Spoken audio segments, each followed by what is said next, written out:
Sobre esse assunto, a gente conversa agora com a especialista em gestão de pessoas e CEO da Iluminar, Ilana Miller. Boa tarde, bem-vinda. Eu sou uma grande otimista aí desse público 60+, porque a gente sabe que a gente tem um número, significativo no país e de pessoas que têm muito a acrescentar no mercado de trabalho, né, Ilana? Boa tarde. Boa tarde, Thalita. Muito obrigada. Em especial, conversarmos sobre esse tema hoje, Dia do Trabalho. A gente fala dos 50+. Eu penso o seguinte, nós temos tanta sabedoria ao longo da vida, tantos conhecimentos e vivências e experiências que nós colecionamos, que é imprescindível que a gente forme um novo legado, que é essa nova geração que entra no mercado de trabalho.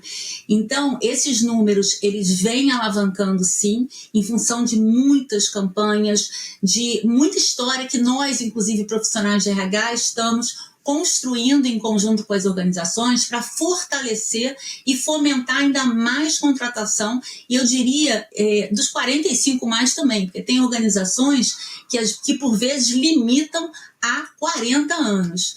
Né? Então, assim, se nós temos uma vida, no mínimo, aí de 85 anos, né? A gente está aumentando a nossa qualidade de vida, a gente está vivendo mais, por que a gente vai parar aos 45, 50?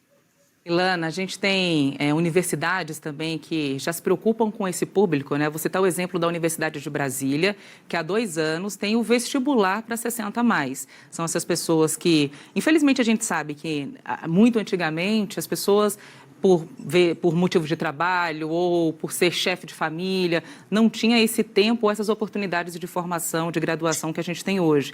Então, a Universidade de Brasília fez isso. Olha, a gente tem aqui um vestibular e é um sucesso. O número de pessoas inscritas é gigantesco. A gente vê idosos que querem se formar em medicina, idosos que querem fazer administração, idosos também voltados e já antenados pensando nas áreas de tecnologia.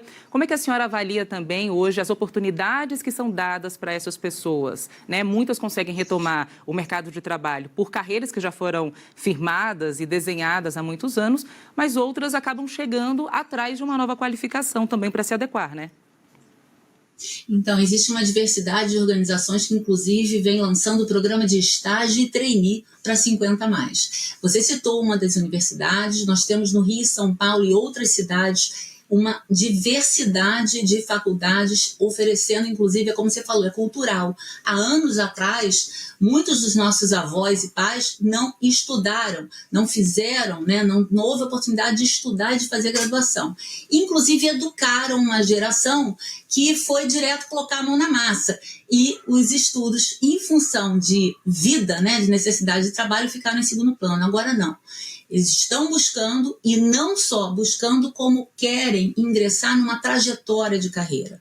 Então, o recado é que a alta gestão das empresas sejam contagiadas por essa onda. Que nós, profissionais de RH, cada vez mais, que a gente convide os 50+ para processos seletivos, a gente precisa disseminar essa sabedoria, porque é a coleção de experiências que a gente vai formando, assim como a gente forma em casa nossos filhos, uma nova geração na força de trabalho. Ilana, e a gente não pode falar dessa faixa etária, desse grupo, sem citar também o etarismo, né? Um problema que a gente vive aí na nossa sociedade. Na sua avaliação, as empresas, elas estão preparadas para receber esse público 60+, ou 40+, né? Como você citou, 50+. Passando ali, dos 50 anos, eu acho que já seria esse grupo aí que, em alguns lugares, poderia... Muitas vezes, e aí eu vou usar a percepção de alguns empresários de, não sei se eu dou tal função, dou tal função para que ele faça, porque não sei se ele vai ter essa mesma disposição. Como está essa questão nas empresas? A senhora falou que é necessário levantar essa relação de preocupação, mas atualmente a gente tem essa consciência? Thalita, a consciência ela vem sendo, diria que nós temos sensibilizado nesses últimos 5 anos em especial, porque o etarismo, como você mencionou, alguns chamam de idadismo, é o preconceito em relação a essa faixa etária. E, muito bem falado, alguns dizem, será que eles vão aprender com agilidade? Nós estamos numa transformação digital violenta, eles não são nativos digitais. Eu sou 50 a mais. Fiz o meu doutorado em educação aos 51 anos. E qual o problema? Então, sim, a gente troca, a gente aprende, tanto em sala de aula quanto nas empresas, mas esse recado que você mencionou é imprescindível que as organizações parem e pensem no que elas estão promovendo em relação a, quando você abraça essa faixa etária, quais os ganhos que eu tenho, quais os benefícios, quais as vantagens de naturalmente ter mentores que são experientes formando jovens talentos. Perfeito. Obrigada, viu, Ilana, pela entrevista. Acho que é importante a gente deixar essa mensagem e dizer que pode parecer clichê, mas há tempo para você buscar o conhecimento, há espaço para todo mundo.